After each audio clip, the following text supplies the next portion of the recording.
నమస్కారం అండి. నా పేరు సయ్యద్ హబీబ్, ట్రాన్స్పోర్ట్ డిపార్ట్మెంట్లో హెడ్ కానిస్టేబుల్ని.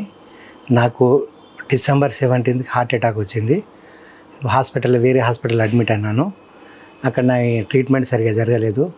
మళ్ళీ మా ఫ్రెండ్ ద్వారా టీఎక్స్ హాస్పిటల్కి వచ్చాను. టీఎక్స్ హాస్పిటల్లో ఫస్ట్ ఆల్ నన్ను డాక్టర్ శశిధర్ గారు ట్రీట్మెంట్ చేశారు.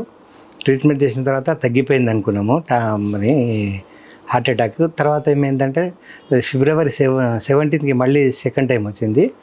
అప్పుడు సార్ ఉండి ఏదో ప్రాబ్లం ఉంది, హార్ట్ ప్రాబ్లం ఉంది అని చెప్పి సార్ మొత్తం పరిశోధన చేసిన తర్వాత నాకు డిసీజ్ ఏముందో డిసీజ్ అది బయటపడ్డది.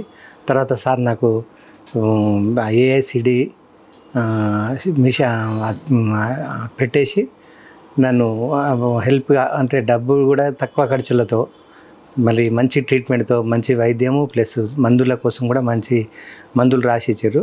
ఇప్పుడు దేవుని దయతోటి సార్ దయ వల్ల బాగానే ఉన్నానండి. ఇక్కడ స్టాఫ్ అండి, ఎనీ స్టాఫ్, డాక్టర్స్ కానివ్వండి, సిస్టర్స్ కానివ్వండి, ఆ వార్డ్ బాయ్స్ కానివ్వండి, ఆయాలు కానివ్వండి, ప్రతి ఒక్కరికి నా ధన్యవాదాలు. వాళ్ళు నన్ను ఎంతో సహకరించారు, నన్ను ఎంతో బాగా చూసుకున్నారు. నేను చాలా సంతోషపడ్డానండి. సర్వీస్ అంత బాగుందంటే ఇంకా నేను నమ్మలేకపోయినానండి. టీఎక్స్ హాస్పిటల్లో ఇంత మంచి సర్వీస్ ఇస్తారని నమ్మలేకపోయినాను. వాళ్ళు చాలా సహకరించారండి. నాకు డాక్టర్స్ నుంచి మొదలు పెట్టుకుంటే ప్రతి ఒక్కరు నన్ను సహకరించారండి. చావు బతుకులు నన్ను ఇలా బతికించిందండి టీఎక్స్ హాస్పిటల్.